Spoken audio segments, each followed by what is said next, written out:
we are going to jump right in to the past inductees. And just in case you're wondering, all but 2 of these people are vegan. So see if you can figure out who they are while I read the names. Jay and Freya Dinshaw, Helen and Scott Nearing, Michael Clapper, George Eisman, Paul Obis, Mahatma Gandhi, Alex Hershaft, Muriel Gold, Patricia Lambert, Howard Lyman, Charles Stoller and Deborah Wasserman, Brian and Sharon Graff, Richard Schwartz, T. Colin Campbell, Brenda Davis, Joe Stepanek, Colleen Holland and Joe Connolly, Caldwell Esselstyn, Neil Barnard, Jenny Stein and James Levesque, Ray Sikora, John Pierre, Hans Deal, Miyoko Schinner, and last year's inductee, Chef Mark Reinfeld. Let's give them all a hand.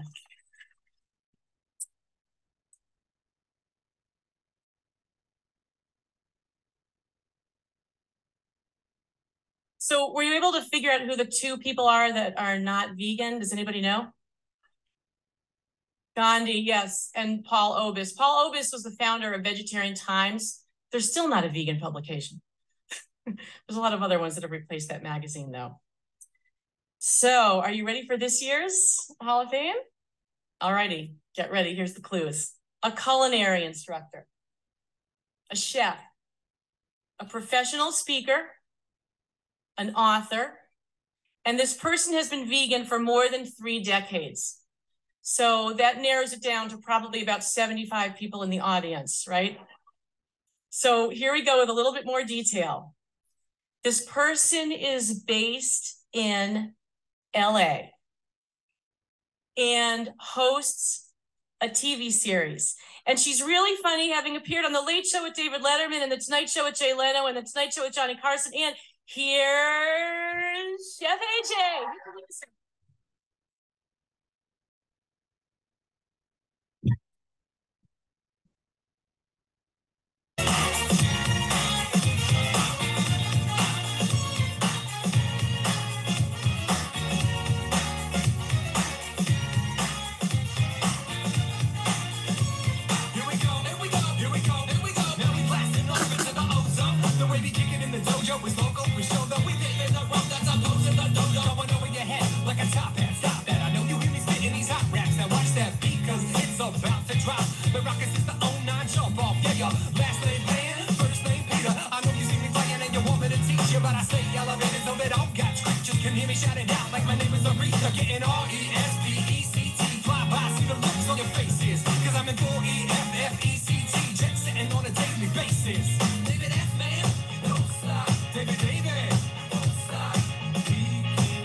I'm so glad that secret is out now. I feel so much better. Oh my God. Whew. Chef AJ. All right. So we usually start off this part of the ceremony by hitting a few highlights about the person's background, like where they were born and something about their family and their hobbies. And we show cute photos to go along with it. Well, it's going to be a little bit different tonight. I have to catch my breath a little bit still. Because it's going to be a little bit different tonight because in AJ's case, you have to understand the details of her early years in order to appreciate what she does today. So I can't just gloss over them. And as far as childhood photos go, there aren't any because her family's possessions were destroyed in an earthquake a long time ago. So instead, I'm going to spend probably about 5 minutes giving you just enough factual information to get the real flavor of AJ's background. And here's a really cute photo of her dog, Bailey, that you can look at while I'm telling the story. And by the way, before I begin, I want you to know that everything I'm going to share with you are things that AJ herself talks about in front of live audiences and on YouTube and in her books. But if you haven't heard her tell her story yet, then definitely put it on your to-do list, because the abbreviated story that you're about to hear from me does not do it justice. Okay, AJ, here we go. AJ was born Abigail J. in 1960 in the South Side of Chicago. And between her mother, her father, her grandparents, and her brother, there was diabetes and congestive heart failure, heart attacks, strokes, morbid obesity, dementia, cancer, emotional abuse, and physical violence toward people and animals, including toward her dog Snoopy, whom she loved. She turned to food for escape and spent her entire childhood living with the social and emotional ramifications of being the one overweight kid in her class year after year. By the time she was 11, AJ weighed 160 pounds, and a family member told her that she could probably go a week without eating and still be fine. And so she did, and then spent the next 7 years battling anorexia. After high school, she attended the University of Pennsylvania to become a veterinarian, and something unexpected occurred. She was told to cut the heads off a bunch of live salamanders for an experiment. And after decapitating the first one, she vomited, ran out the door, and promised God that she would never harm one of his creatures again. She became an ethical vegan on the spot. When she was a junior in college, her anorexia got so bad that she was committed to the locked ward of a mental institution with people who were criminally insane. She was moved to a different psychiatric hospital, but that place wasn't much better. And one day she was put into a full body restraint for over 5 hours as punishment for not eating. She ate just enough to get out of there, but she didn't know how to eat, and so she gained 60 pounds in just 2 months. The following 20 years included unspeakable pain, including a suicide attempt, another extended stay in a mental hospital, bulimia, knee surgery that left her incapacitated for 3 months, panic attacks that left her unable to leave her home for almost a year, the death of 7 of her loved ones, all within a relatively short period of time, and depression. But it was the agony of what AJ went through that ultimately led her to become who she is today, the spokesperson for healing from food addiction through a finely tuned plant-based diet. And I'm going to talk about what it is that she does and a little bit about how she got there. But first, I want to mention 4 really cool things that happened along the way. The first thing is that AJ really was on all 3 of those comedy shows that I mentioned before. And if you Google Chef AJ Johnny Carson, you can see her playing the flute through her nostrils on The Tonight Show in 1983. The second cool thing is that AJ worked as a dog walker for Michael J. Fox. He had 2 golden retrievers, and her job was to take them out twice a day. Super cool, right? Full disclosure, these are not actually Michael J. Fox's golden retrievers in the picture, so not really there. Okay. The next really interesting story is that AJ and her dog Sparky were on a show called The Dog Whisperer. This was back when panic attacks were a big issue for AJ, and she had begun to notice that Sparky was actually warning her when a panic attack was coming. He would paw at her and lick her and bark. So both AJ and Sparky ended up on the show, and Cesar Millan, the dog whisperer, certified Sparky as a psychiatric service dog, and this enabled AJ to finally leave her house and re-enter the workforce. And the final thing I want to mention here is that in 1992, AJ took a cooking class taught by a woman named Elaine. And Elaine sent AJ a Christmas card at the end of that year, and the card showed Elaine's family. And AJ noticed a rather dashing gentleman in the photo, and she asked Elaine if this guy happened to be seeing anybody. Turns out that he wasn't, and AJ ended up meeting him, and the rest is history. Here she is with Charles on her wedding day, and this is their family photo of today.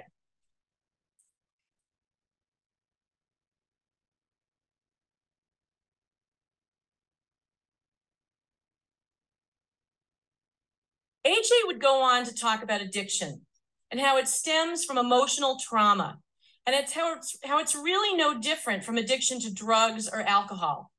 But while abstinence is the known treatment for alcohol or drug addiction, you can't just not eat if you have a food addiction.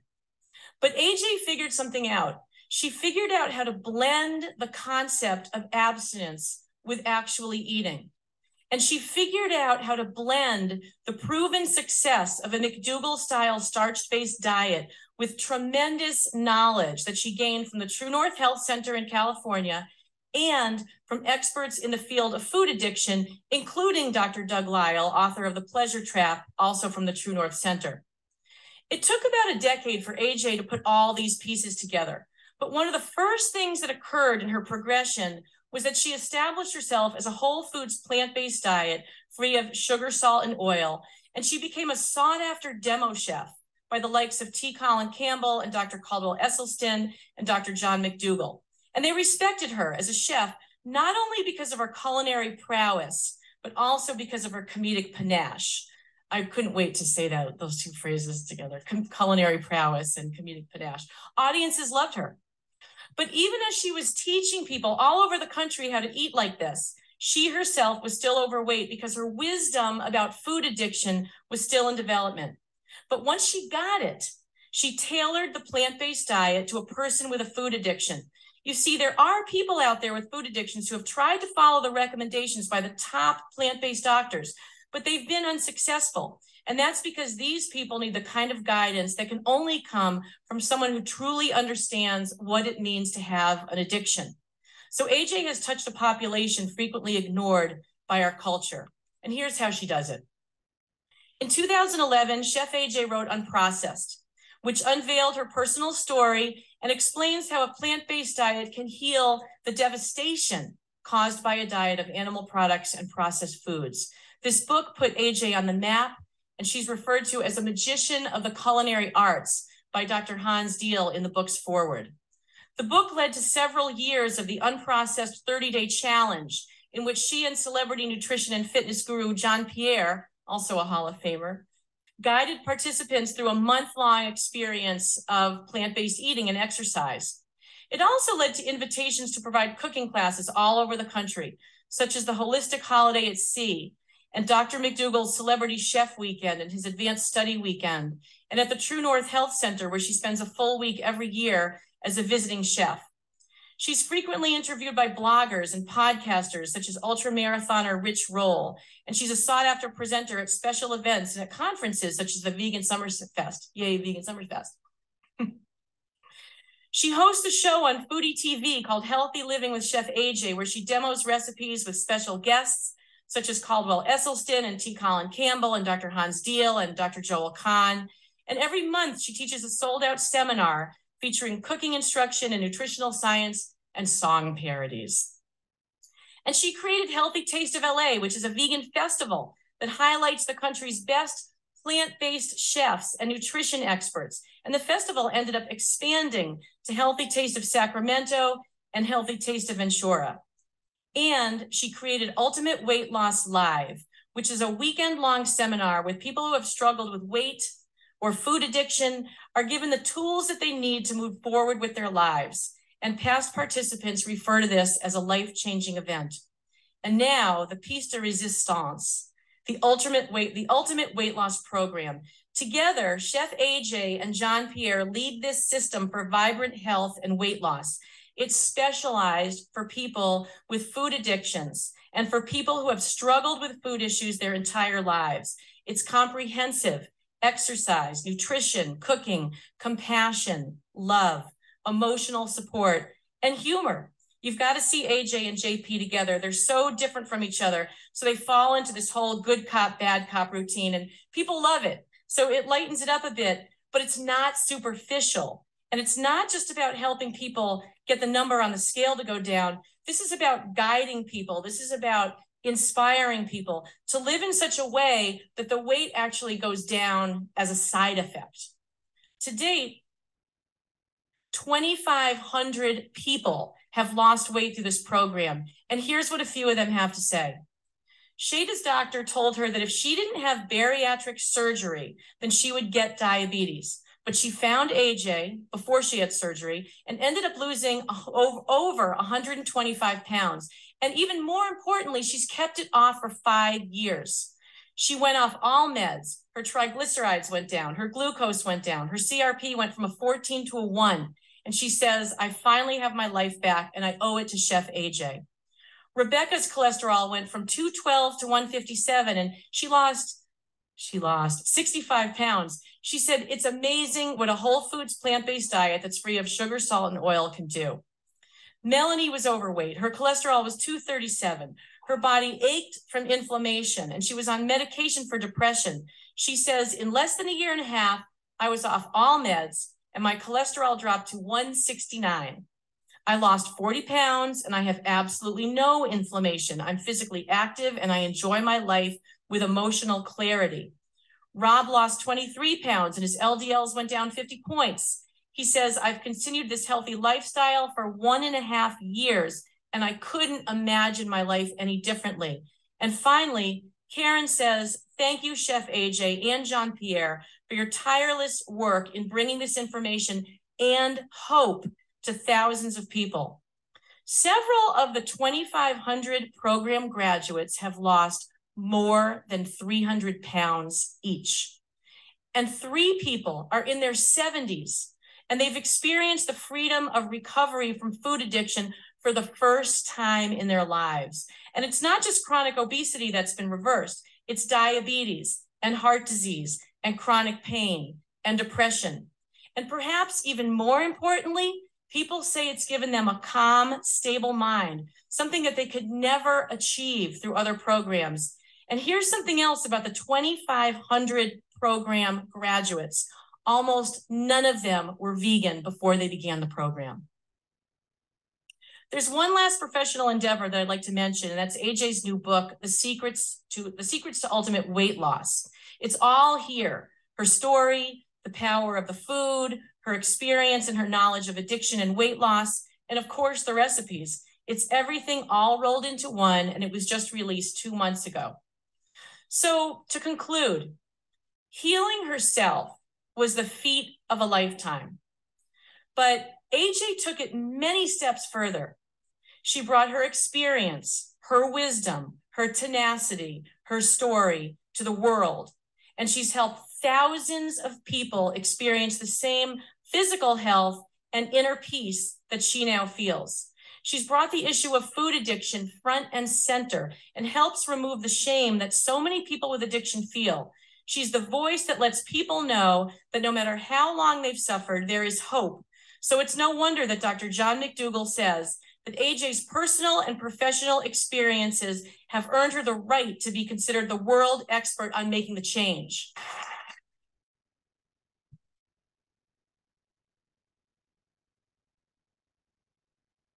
In the Jewish world, we would say Dayenu, which means that she did so much more than she had to do. Do the Jewish people know what I'm talking about? Dayenu, right? Dayenu. You know, AJ's been criticized for having an eating style that's extreme.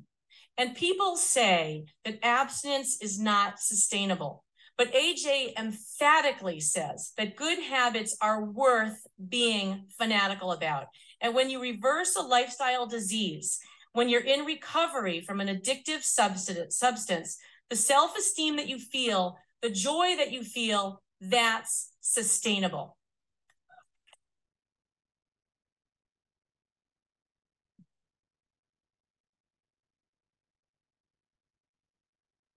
I'd like to end by sharing a quick story that has to do with Brian Graff. Now, Brian and Sharon Graff are the couple that founded this conference, and they continue to run it today. If they didn't exist together, we wouldn't be here. Well, about 20 years ago, and this does have to do with Chef AJ, I'll come back around. About 20 years ago, Brian told me a story about how he was driving down the highway, and through some freak accident, a car that was traveling on the other side of the median, going in the opposite direction, somehow crashed into something, lost control, flipped over the median and landed right in front of him. So he's driving, 60, 65 miles an hour, speeding down the highway. And now there's a car that has landed right in front of him. He can see the driver's face, but from some unexplained, bizarre manner of physics, it really defied physics. Just some unexplained things. Somehow he managed to get to the other side of the car that was coming at him, and he just continued to drive. He didn't get hurt. His car didn't get touched. There was not even a bump. And it was like divine intervention that enabled him to escape that. And I believe that the reason that that happened is because we all needed to be here. We would not be here if he and Sharon had not connected. We needed to be here this year and past years and future years, and it wouldn't have happened if he had died that day. Well, years ago, when AJ attempted to take her own life, it was like that. She was saved through divine intervention because there was no rational explanation for what saved her. I believe that it happened because her work on this earth was yet to come. She was meant to be here to help thousands of people live better lives through her words, her wisdom, her example, her experience, her tenacity, her conviction, her passion, her truth. She's fierce, she's needed, and we are honored and humbled to have her with us here at the Vegan Summer Fest. So AJ, why don't you come on up?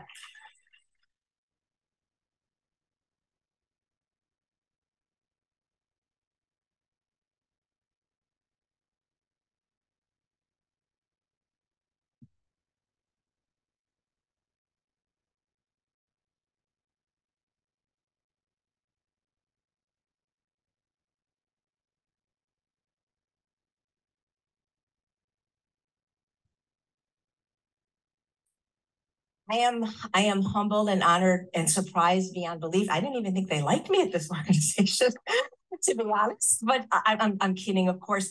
Next time, tell me, because I will put makeup on. I would have worn something. And I'm asking Bob every day, who's going to win? Who's going to win? No idea it was going to be me. I was supposed to be gone by now. So now I know how come you tricked me to say, it's interesting because one of the things the vegan diet has not, unfortunately, yet helped me with is my asthma. I lived with 3 smokers until the age of 13, and Dr. Goldhammer says once I move to the desert, which is happening later, it'll probably get better. But I got a very bad bout of asthma, and I went to the doctor Monday, had to fly on Tuesday. And I was like, please, let me fly, let me fly. He goes, well, I'm not really thrilled, but he didn't say no, but I almost canceled. That would have ruined everything. I've been vegan since 1971, September 1st, 1971. And, they always say that you never regret the things you did in life, but the things you didn't do. And I think the thing that I am most proud of in my life is that I have been vegan for 41 years. I was vegan before there was Daiya cheese and before there was Gardein meat or tofuti. I was vegan even before there was soy milk in a box. And, that experience of having to cut the head off that salamander that one time, it changed my life. I knew that I wanted to be vegan. I didn't have a word for it when I was younger. We were raised Orthodox Jewish. And it's a good thing because we didn't eat that many animals growing up anyway. We didn't eat anything from a pig. We only ate certain parts of a cow. We never mixed milk with meat. So I never developed a taste for so many of the foods that carnivores love, like shellfish or bacon or pepperoni pizza. So it really wasn't that hard to give up meat. And I remember very young, a veterinarian I knew said, if you love your dog so much, which I did, my dog was one of the reasons I think I became vegan, because I had a father who was kicked in the head by a horse and became psychotic, and he would actually torture my dog in front of me when I was like 5 years old, and I couldn't do anything as a 5-year-old. But as horrible as that was, I think that's one of the reasons I was able to become vegan so young, because I couldn't save Snoopy, but I wanted to make sure that that kind of abuse never happened to any other animals again. And I remember this veterinarian said, well, if you love your dog so much, how could you eat that cow? And to me, it just made perfect sense. And why everybody doesn't get that, I don't really understand. But I couldn't become vegan. I mean, I guess I could have now, but when I was little, I didn't really have any money, and I kind of ate what my mom made. But she at least was respectful, because I couldn't eat anything like that had a face, like fish or anything with a bone. So if there was some ground beef in the chili, I would eat it, that kind of thing. But could probably eat tuna in a can. But it was so great that the very first day of college at the University of Pennsylvania, studying to be a veterinarian, instead I became a vegetarian. And it worked out absolutely perfect.